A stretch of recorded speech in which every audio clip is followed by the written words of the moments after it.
Hi, my name is Jumpy, and I'm very excited today because I'm going to be talking about movies that were released during 2022.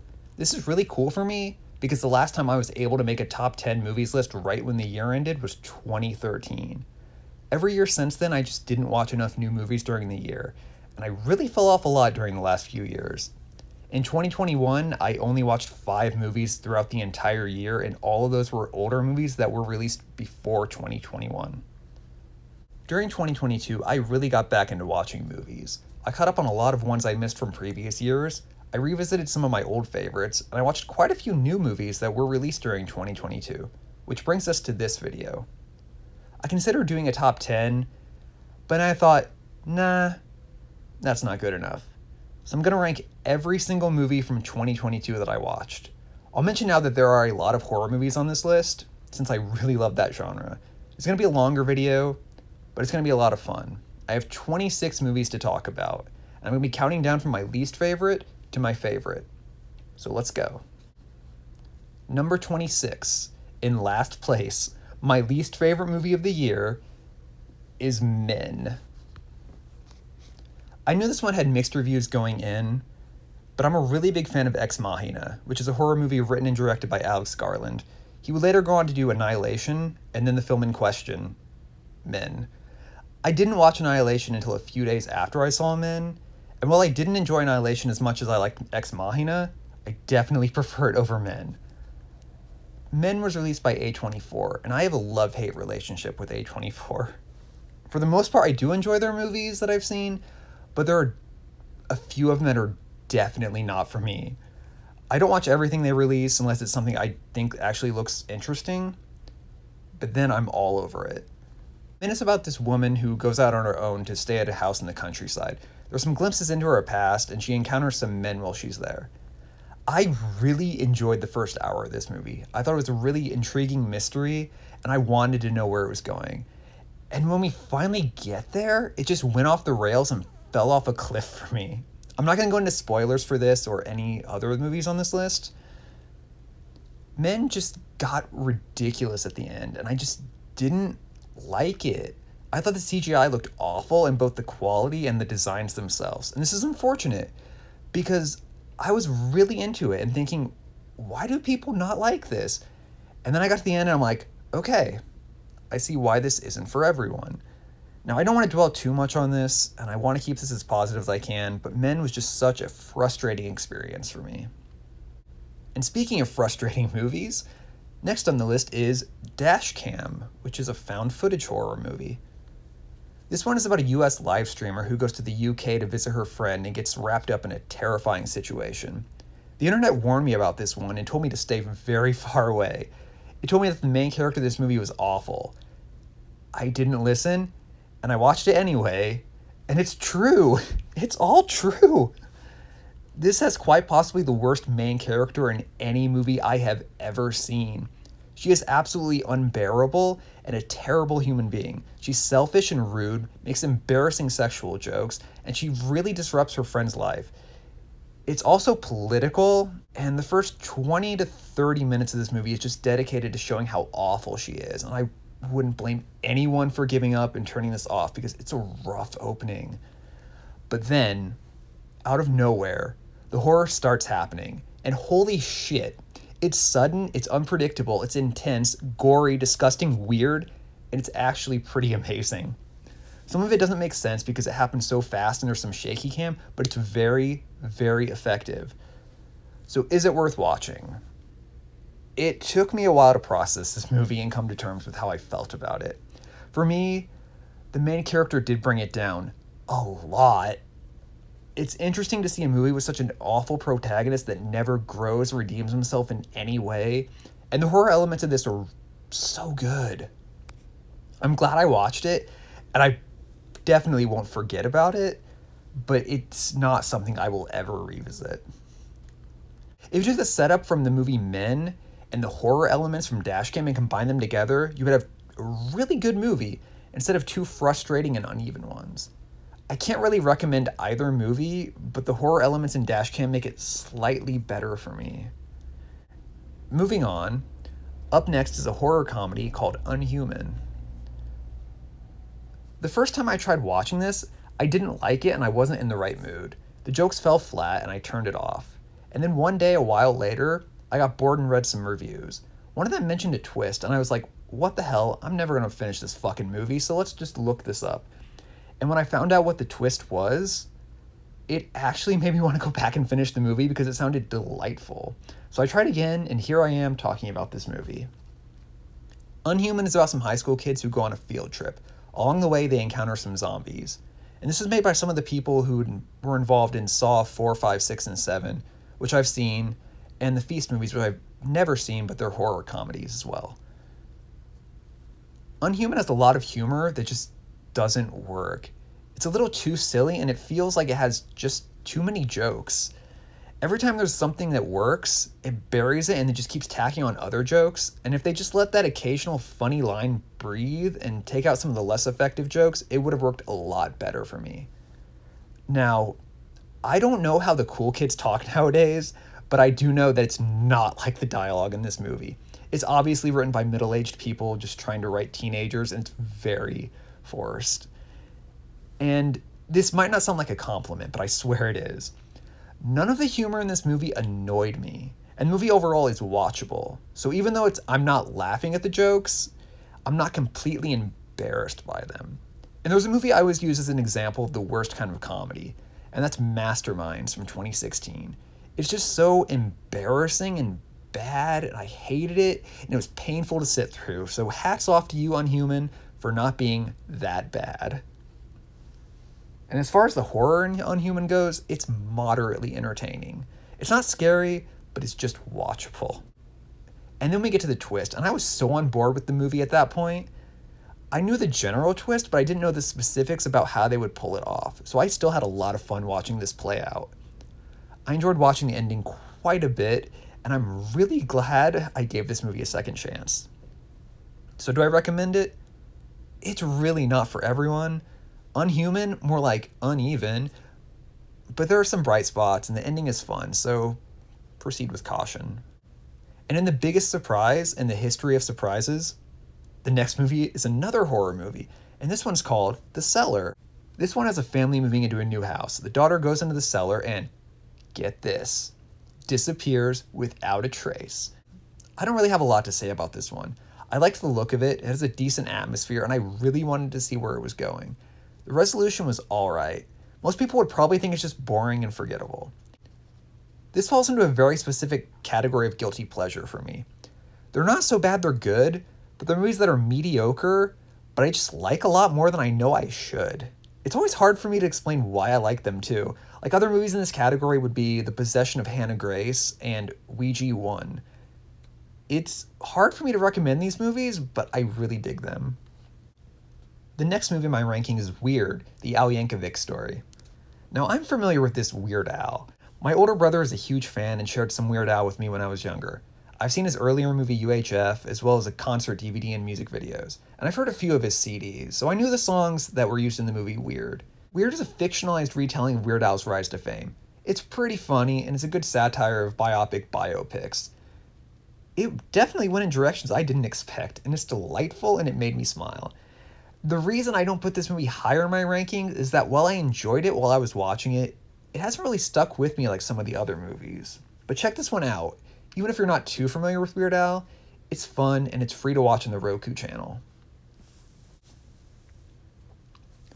Speaking of music comedy movies, my next movie is Studio 666, the Foo Fighters horror comedy. I used to be a really big fan of the Foo Fighters. I don't listen to them too much nowadays, but I would still consider myself a fan. I do enjoy their music, especially their CDs, The Color and the Shape, and There Is Nothing Left to Lose. I was excited when I found out they were doing a horror movie. Studio 666 has the Foo Fighters playing themselves, and it's about the band moving into a haunted house to record their 10th album. The acting is awful, and a lot of the jokes fall flat. It goes on a little too long, and it's self-indulgent, but god damn it, it's a lot of fun. The kills are really cool, and the music is good. They were obviously having a blast making it, and it's infectious for me.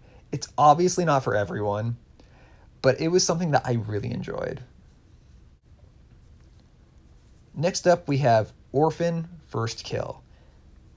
In 2009, there was a movie called Orphan. It's about a little girl who runs around killing people, and that movie has its Orphans.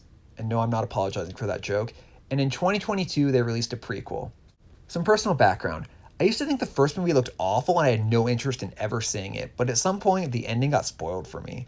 And that actually made me want to see it, which is the same thing that happened to me with Unhuman, except I stumbled upon this Orphan spoiler accidentally instead of seeking it out on my own. And when the Orphan prequel was announced, I got interested because I thought it was absolutely hilarious that the same actress was going to play the little girl again. She was 23 years old when they filmed this new one, and that's great.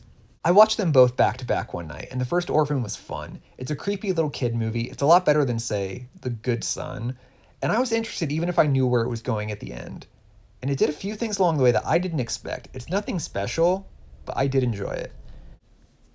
This is when we get to Orphan First Kill. Again, no spoilers here for this, and I'm not going to spoil the first one either. When Orphan First Kill starts off, it's just alright, but it slowly loses steam as it goes along, and I was kind of getting a little bored, and I lost interest. Then, about halfway into the movie, something happened, and very quickly it completely brought me back on board, and I was with it for the rest of the movie. But there are two things I want to address. One, they got around the actress being 23 years old and playing a little girl by filming it so everyone else is taller than her with camera angles and other people wearing platform shoes. Then when her face isn't shown, they use a body double. This is absolutely ridiculous, and it adds so much enjoyment because she's obviously older. The second thing I want to mention is that the movie looks weird. And not Al Yankovic weird, but just weird. The whole thing is very soft, and it looks like the camera lens has fog on it from being too cold. I read this was done intentionally to hide the actress's age, but I just found it very distracting at first, and it took me a while to really get used to the visuals. I think I would have just liked it better if they just didn't do that and just toned it down and made it look like a more traditional movie. Overall, I would put this a little below the original Orphan movie, but the second half was a blast, and I liked it a lot. If you enjoyed the first movie, check it out. My next movie is The Invitation. This one is about a woman in New York City. She's an artist who's working as a caterer, and she has no living family. Or so she thinks. She takes a DNA test and she finds out that she has a rich British cousin. He invites her to fly over there to a wedding, and she accepts and then goes there to meet the rest of the family. She meets this dude who's a lord and not related to her. And then some horrific things happen. Now, the trailer for this movie gives away absolutely everything, and it's fucking ridiculous. Please do not watch that if you plan on seeing this movie. Luckily, I didn't have everything spoiled for me, but I did know something. And I was surprised by how late in the movie that thing was revealed. So I'm not going to say anything else here. As for me, I really liked it. However, I went in expecting a so bad it's good movie, and I did not get that. I got a decent one. It was nice visually, the romance was alright, and the horror thriller stuff wasn't great. This is another guilty pleasure like The Cellar, where I would just rank it higher than I know I should. And what really saved this movie for me was the main character, Evie. She was really cool, and she carried the movie. And I do want to point out that I watched the unrated version of this movie. As soon as I finished, I started the theatrical PG-13 edited version, and I fast-forwarded to one particular moment just to see how much they cut out of it, and I can't say I was surprised. But overall, there's not too much graphic violence, and they only use the word fuck about 5 times throughout the movie. It's not for everyone, and even though I did enjoy it, it's hard for me to give this one a general recommendation because it's very average. I can see why it didn't get the best reviews and why some people might think it's boring. So it's another situation in which you should proceed with caution. And I said no spoilers for the movies, but I never said no spoilers for how I feel. So before I even say the title, I'm going to say this next movie is another guilty pleasure horror movie in the same vein. This one is Umma. It's about a woman played by Sarah Oh, who I know from the 2004 movie Sideways. Her character here is an accountant, and she does some beekeeping on the side with her daughter. Her mother passed away, and her uncle drops by and leaves some of her mother's belongings, and then some things start to happen with super duper scary ghosts. I mean, I liked it, it's not scary, and your bones are never in danger of being chilled, but some of it was kind of cool looking, and one jump scare did make me jump. It's only 83 minutes long and has very few characters. It introduces some themes, but it doesn't really go too in depth with them. And maybe I would have liked it more if it explored these ideas a little more. There's some mystery along the way, and it is compelling enough. And when we get to the resolution, it's very quick. I just can't help but like this movie overall. I don't want to be a broken record with these guilty pleasures, but this is the same scenario as The Cellar and The Invitation. Okay, I have a lot to say about this next movie, which is Thor, Love and Thunder. And I'm going to do my entire Marvel Cinematic Universe discussion here. I saw the very first movie, Iron Man 1, not long after it came out on DVD in either 2008 or 2009. And then I saw Doctor Strange in a theater in 2016. Lastly, I saw Black Panther at home a few years ago, and that's all I'd ever seen before last year. And one of the best things I did in 2022 was catch up on the MCU movie starting from the beginning. I was really excited to do this, and it was so much fun. For the most part, I really enjoyed them a lot. They're not cinematic masterpieces, but they're very entertaining. And I'm going to put my rankings for all 26 MCU movies I watched on the screen right now. A ranking of 26 movies? Now, where have I heard that one before? Now, the reason I'm showing these rankings here instead of making its own separate video is because that would just be very repetitive. Most of my thoughts for individual movies would be, yeah, and for this one it was fun, and I liked the jokes, and they made me laugh, and I enjoyed the action scenes, they were pretty cool, and I really loved the characters. As you can tell by my rankings, you can see how highly I rate a lot of these movies. On the bottom, The Incredible Hulk was alright. Fun action, but I didn't really care a lot about the characters. And when I rewatch all these movies, this is one that I won't bother watching again. My second least favorite was Captain Marvel, and I still really liked that movie and found it fun, especially some of the quips and character interactions. And that's one that I'm actually more excited to revisit than some of the others that I actually liked more. You might notice that I'm missing a few MCU movies in my rankings, and there are reasons for that. Avengers Infinity War and Avengers Endgame are a fantastic conclusion to this series. And then we get to the next movie, Spider-Man Far From Home. It's a nice epilogue, it's a great movie in its own regard, and it does show some insight into how things have changed since Endgame and how people are dealing with it, and that's really cool. And then after that, the next movie is Black Widow, and that's a prequel, and it takes place a few years earlier in the timeline. Awesome. But then we get to Shang-Chi, and that's where everything fell apart for me. After Avengers Endgame wrapped everything up, another movie introducing a new main character and other important characters as well is just too much. And that's when that dreaded superhero fatigue finally set in for me. And don't get me wrong, despite a few minor gripes, I really dig that movie. It was just when I realized that I just wasn't invested anymore in seeing what happens next in the MCU. I never saw any of the TV shows and I skipped the next 3 movies after Shang-Chi. Maybe someday I'll go back and catch up on all these movies and these TV shows they made afterwards. I don't know. But there's one last important thing that's evident in my MCU movie rankings. It's that Thor Ragnarok, aka Thor 3, is my favorite.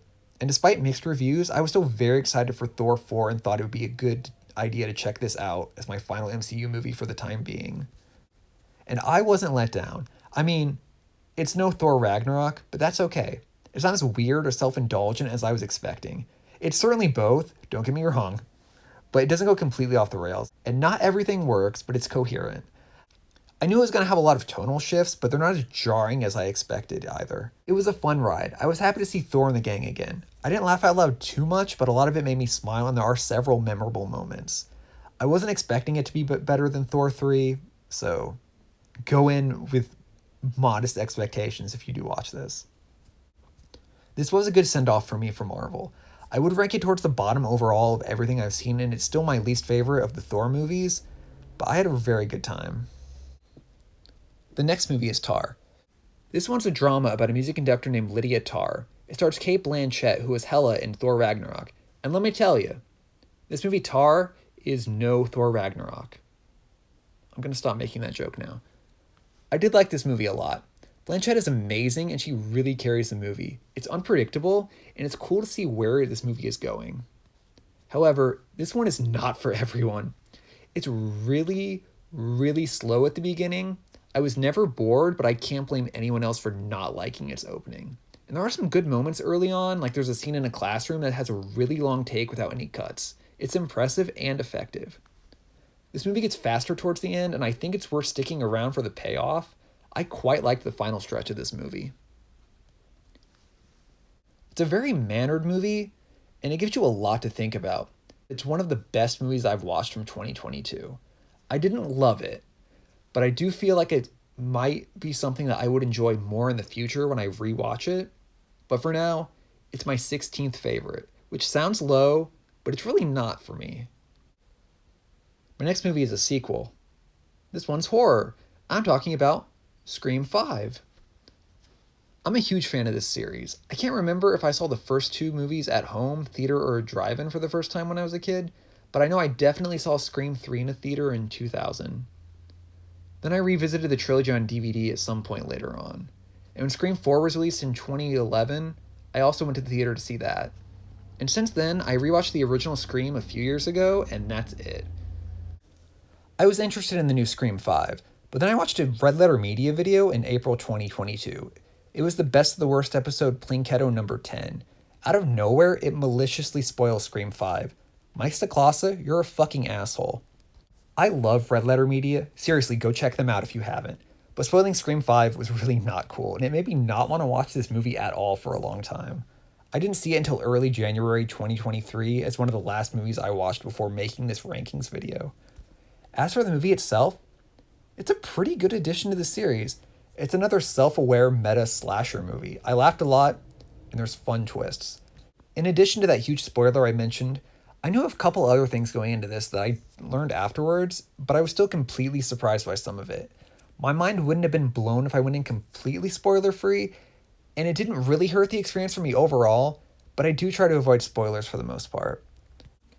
Wes Craven, who directed the first 4 movies, passed away in 2015. Scream 5 was directed by the people who made Ready or Not, which is a great movie. Highly recommend that one as well. They did a good job here in Screamland. At some point, I'm going to rewatch the first 4 Scream movies, and I may do a video on that. But there is going to be a Scream 6, and I am excited for it. The next movie is another sequel. This one's a little more controversial. It's Jurassic World Dominion. This is a hot take. I unapologetically love the previous movie in the series, Jurassic World Fallen Kingdom. It was released in 2018, but I didn't get around to seeing it until 2022. It's so much fun, and yes, it's ridiculous, but I just love the look of it. I love the second half and what they do in the mansion. It was just great in my opinion, and it's my favorite sequel.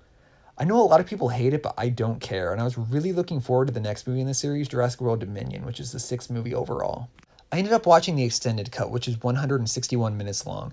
It ended up being better than I expected, and by better, I mean it was more ridiculous and entertaining, and I'm just willing to roll with this movie as absurd as it gets. I really enjoyed every minute of it. My favorite part was this 15 to 20 minute stretch about an hour into the movie. It was fucking amazing. It's just one thing after another, and there are so many gags, and I laughed so hard, and I just could not stop laughing when it ended. It was absolutely glorious. I'm definitely going to rewatch the entire series at some point. These are my current rankings. I'm putting them on screen now. These could certainly change, and I might do a series overview video at some point with all my thoughts when I revisit them. Back to Dominion. If you don't like Fallen Kingdom, you're not going to like this new movie. Like, what are you even doing here? It was just very entertaining. And just for clarification, I want to repeat that this is a list of my favorites. I'm not ranking these movies in terms of quality. I'm ranking them by how much I like them. Jurassic World Dominion is not a better movie than Tar. I just like Jurassic World Dominion more. I don't even know if I would call Jurassic World Dominion a good movie.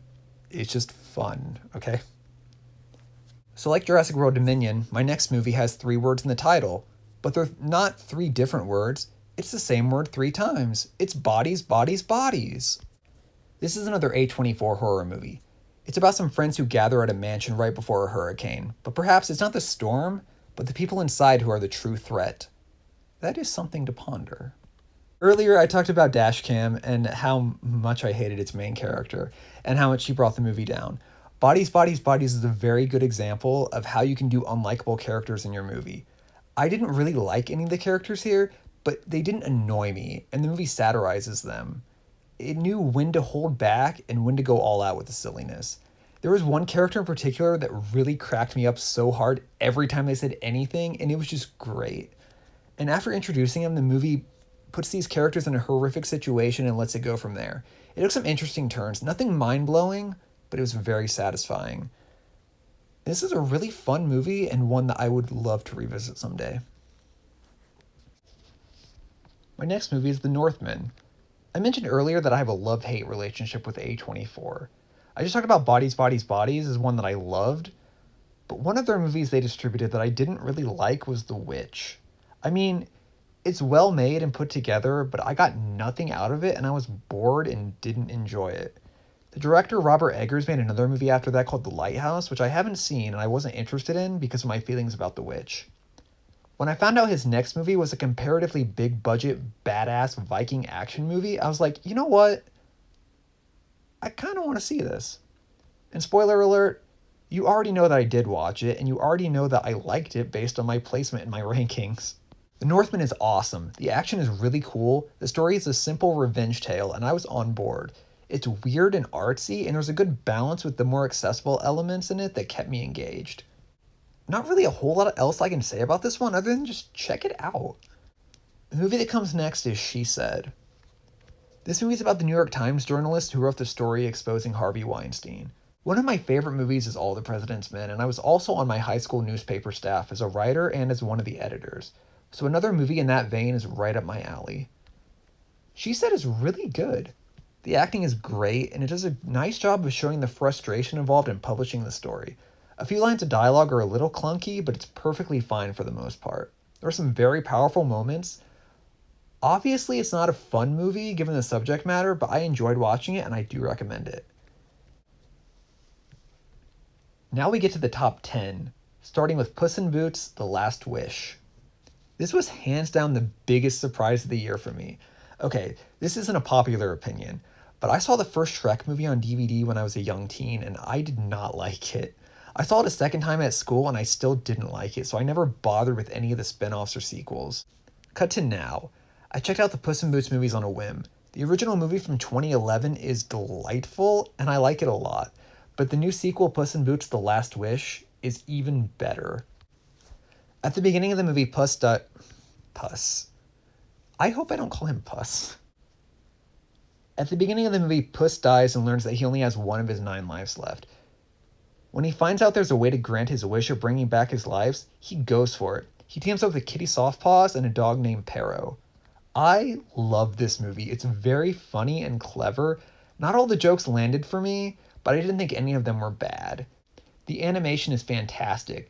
Now that doesn't mean a lot coming from me since I barely ever watch any animated movies, so I don't have a lot to compare it to, but taken on its own terms, it looks really great and sets itself apart from the style of the first movie. There's a lot of genuine emotion here and it's beautiful. There's also a surprising amount of intense moments and there's definitely real threats in this one. I really recommend both Puss in Boots movies, even if you're an adult who didn't like Shrek the couple of times you saw it as a kid. I've changed a lot since then, so maybe someday I will give Shrek another go, and it's all because of this cool cat and his friends. Number 9 in my rankings is Bullet Train. This is a very fun action movie about some people on a bullet train. You get introduced to these characters separately and then slowly find out how they're connected. The action is very entertaining and it's very funny too. Brad Pitt in particular is awesome, and the entire cast works. There's no weak links. It's a great example of a Tarantino and Guy Ritchie inspired movie. It doesn't reach the highs of Tarantino, but I think it's more than worth watching. Of course, all the characters in the movie are wearing clothes. And speaking of clothes, my next movie is The Outfit. This is a period drama, and I almost didn't watch it. At first glance, it just looked like something I would have liked 10 years ago, and my tastes have changed so much since then, but I am so glad I gave this one a chance. This was another really big surprise for me.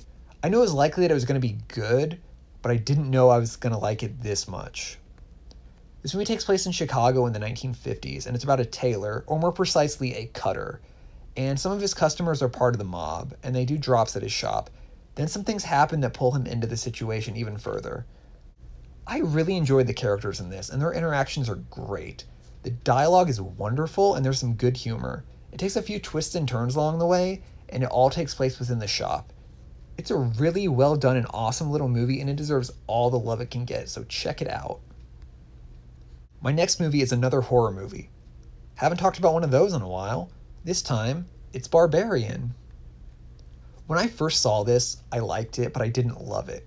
It was something I just kept thinking about, and I decided to rewatch it about a month afterwards. I liked it a lot more the second time, and it jumped several places in my rankings. Barbarian is about a woman who goes to an Airbnb. When she gets there, there's already a man there, and that's all I'm gonna say. It's unpredictable, and it's cool seeing it not knowing where the hell it's gonna go. I knew two things going in, but they did not prepare me for it. And again, I enjoyed the movie more the second time when I knew everything. But it's still a really cool experience being surprised the first time.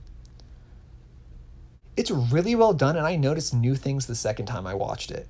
I love the look of this movie, the cinematography, and set design. It's really creepy. There's some humor that works very well and doesn't detract from the horror. And it actually has some things to say, and it's effective and clever about it. I definitely recommend this one to all horror fans. Alright, so the next one is another horror movie. Smile! I went into this one with very modest expectations, and I was blown the fuck away, and I love it.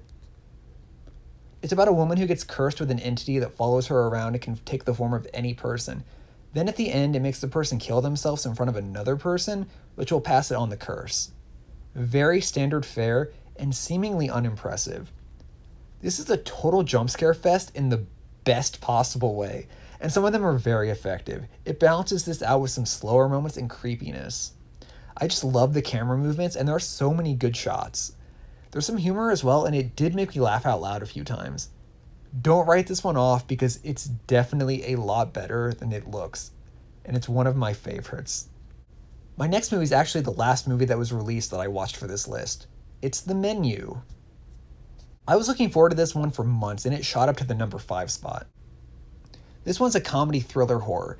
It's about a couple who goes to a very expensive restaurant on an island, and while there, it becomes obvious that things are not right.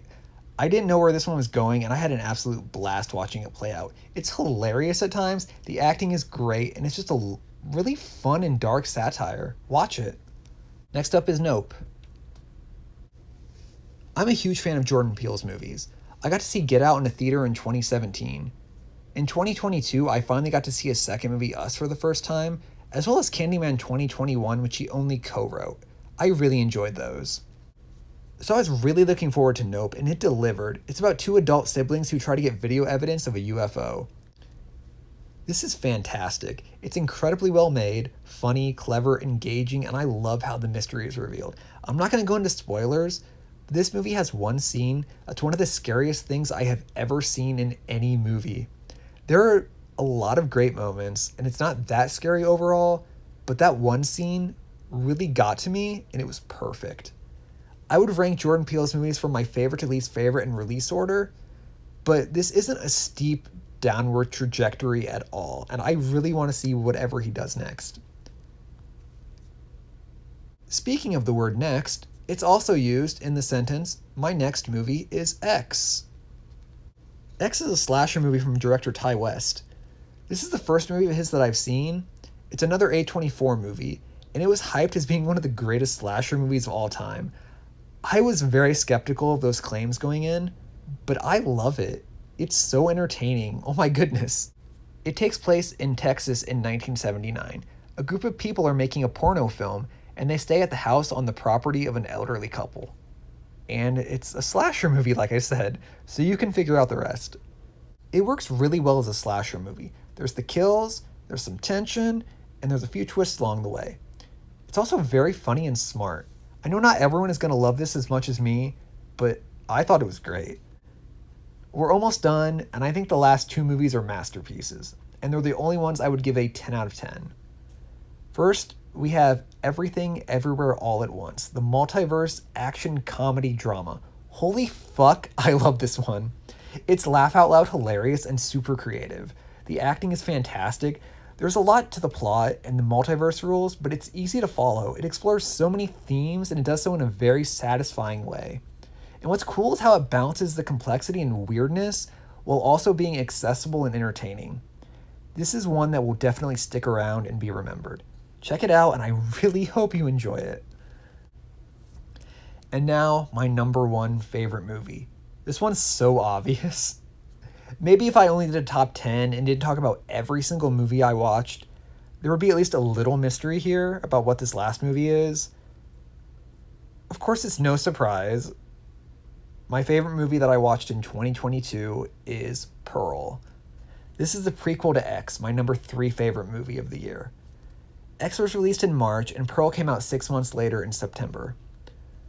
Pearl takes place in 1919, which is 60 years before the events of X.